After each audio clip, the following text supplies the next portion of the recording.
We've got... You don't want to be in camera, do you? Not particularly. Can you see him? Okay. I'll stand here so you can hear me. Do you... If we had an element of society who were like Jackass, okay? Who thrilled and loved, you know, the pen in the eye and all sorts. Yeah. What do we do with them? Well, that's different because that's self-inflicted. What I'm saying is that morality comes from a person being able to see something happen bad, what they consider bad, something they would not like to happen to them, and go like, okay, I think we can all agree this is bad. What if you have some who think, have a portion of society who think it's not bad? What do we do then? Well, I mean, I can still, okay, give me a minute. So you say it's bad. Let me just break it. You say it's bad, or a bunch of us say it's bad. But an element of society say it's not bad, and I want to do this.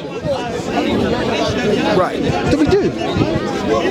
Well, or historically, how have we reconciled this difference of opinion?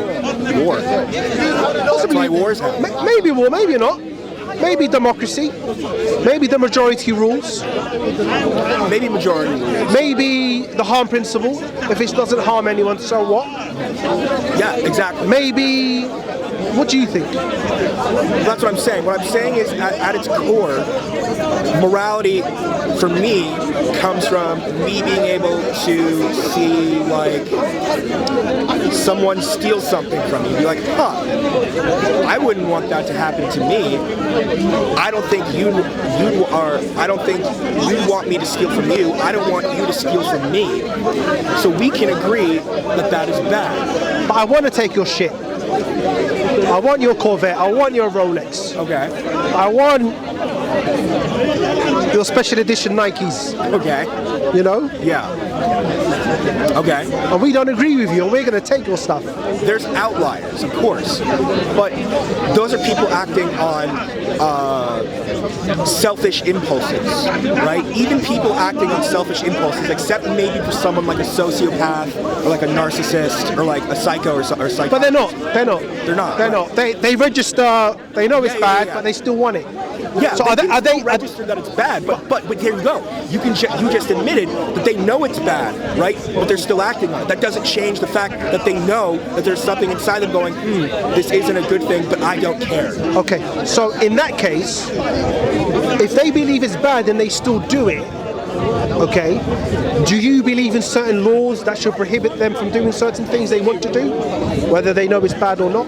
Sure, without laws, we'd be in chaos. Okay, and if they then, in turn, these people who know it's bad, in turn say, look, I've got this innate feeling in me that it's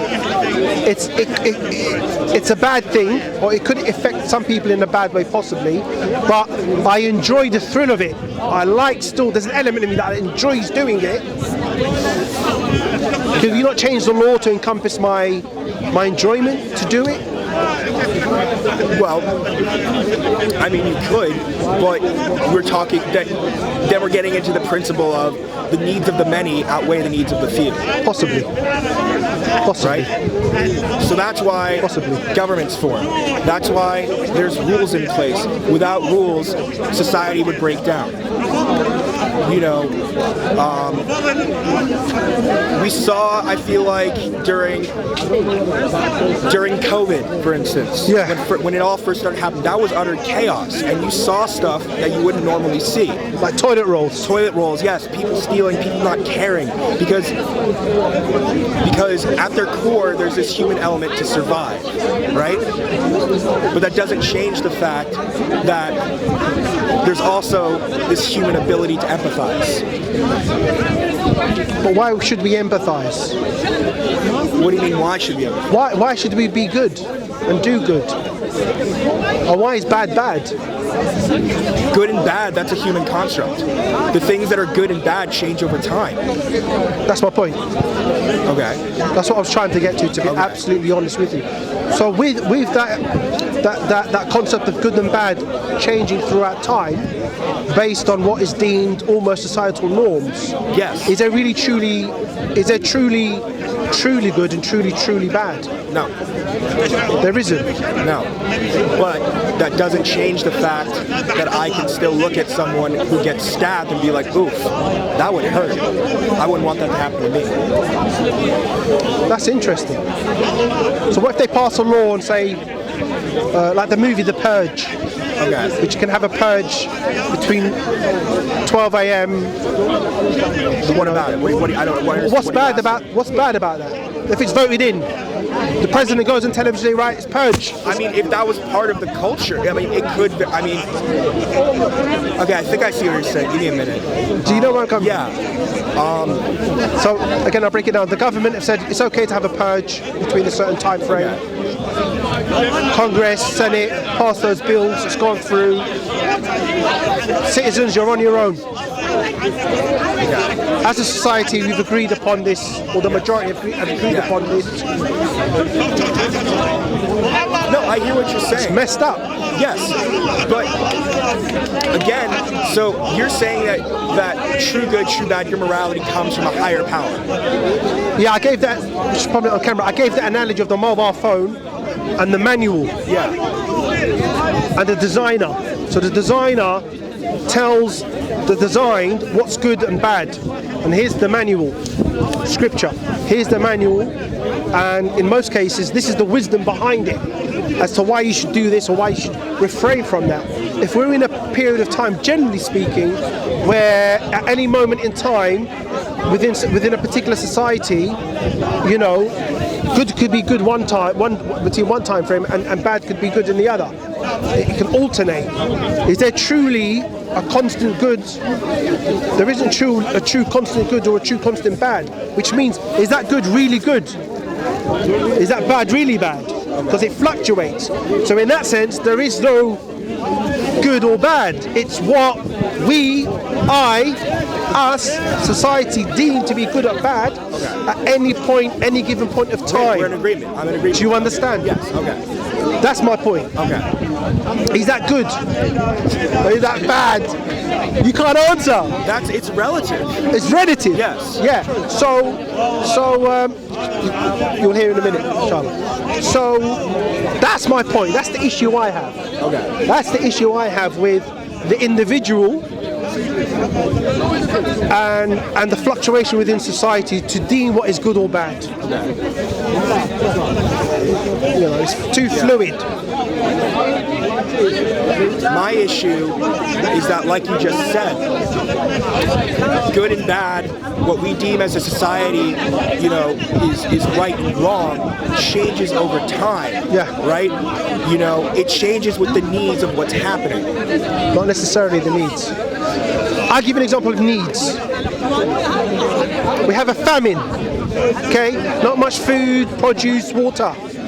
We have a particular people. So there's different ethnicities within society. This ethnicity have moles on their right cheek.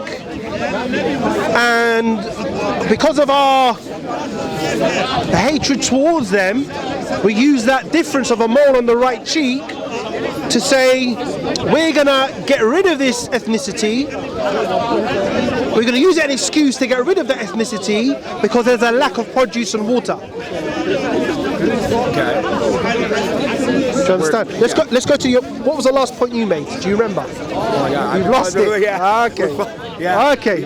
I feel like we've been like going in circles. No. Yeah. What it is, it's society choosing what's good good or bad at any given time in relation to what benefits them. Yes. But it's going to benefit us. Yeah, we've got a predicament. We don't have enough food or water. So what we're going to do, we're going to change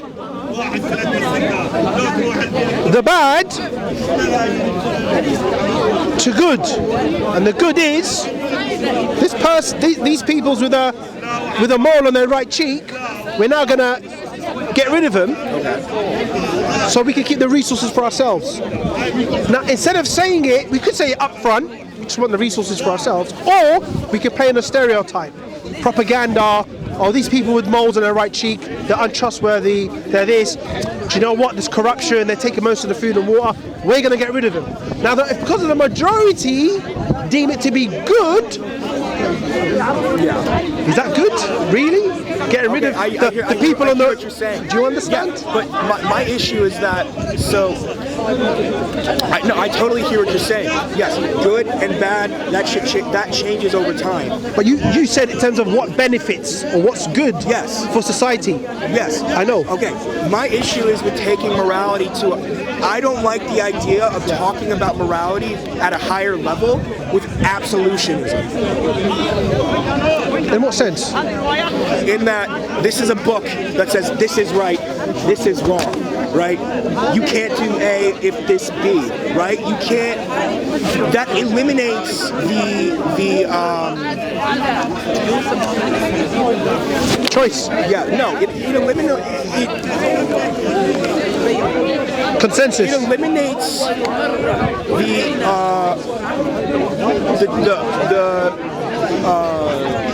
the influence of outside circumstances. Do you have an example? So, like,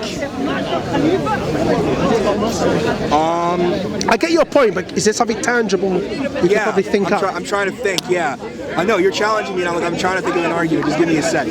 Sure. So,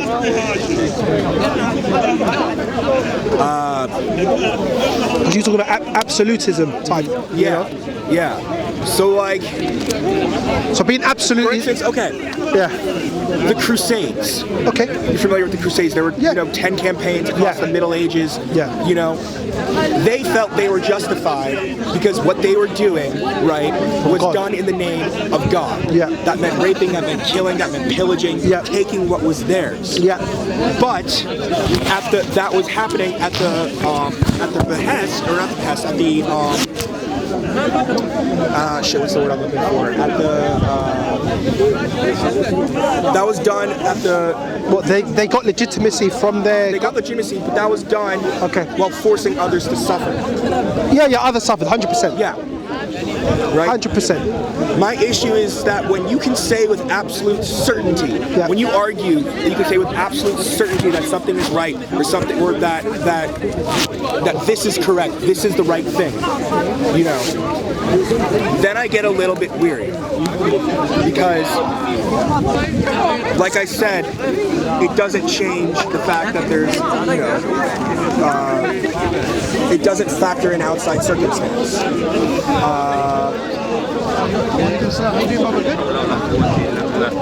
I think I'm tapped out. This is a good conversation.